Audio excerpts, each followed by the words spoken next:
High বন্ধুরা, শুভ সকাল। তোমরা সবাই কেমন আছো? আশা করি সবাই খুব ভালো আছো। আর তোমাদের আশীর্বাদে আমরাও সত্যি খুব ভালো আছি। তো দেখো, মেয়ের চুল দেওয়াও হয়ে গেছে। আর তোমরা দেখেছো পাহাড়ে ঘুরেছি, ঘোরাও কমপ্লিট। আর ফেরার পথে কিছু জন বাড়িতে চলে এসেছে। আর কিছু লোক আমরা থেকে গেছিলাম তারাপীঠে। তো মায়ের পুজো দিয়ে ভেবেছিলাম মায়ের পুজো দিয়ে তারপর বাড়ি যাব।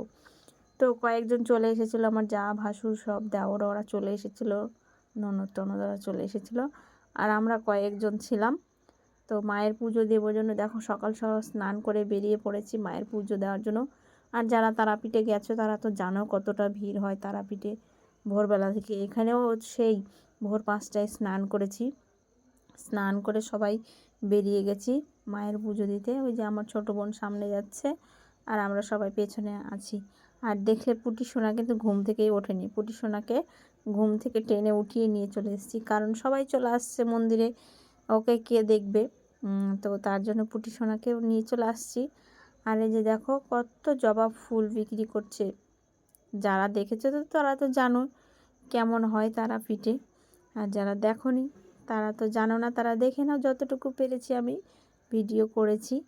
তো আমি পুরো ভিডিওটা করতে পারিনি, কারণ অন্য দিক থেকে গেছি। এর আগেও মন্দিরে ঢুকেছি কিন্তু ফোন নেয়নি, কিন্তু এবার ফোনটা হাত থেকে নিয়ে নিয়েছিল জমা। তো তার জন্য ভেতরে কোনো রকম ভিডিও করতে পারিনি, ব্যাস এইটুকুই ভিডিও করেছি।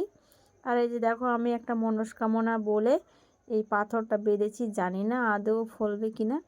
সবাই বাঁধে আর এত এত পাথর বেঁধেছে, নিশ্চয়ই সবার মনস্কামনা পূর্ণ হয়েছে তার জন্য। তো আমিও একটা মনস্কামনা জানিয়ে পাথরটা বাঁধলাম। তো জানি না কি হবে, সবাই একটু আশীর্বাদ করো আমার যেন মনস্কামনা পূর্ণ হয়। তো এইটুকুই বলবো। আর এইটুকুই আমি ভিডিও করতে পেরেছি। তো ভিডিওটা কেমন লাগলো অবশ্যই বলো। সবাই ভালো থেকো, টাটা।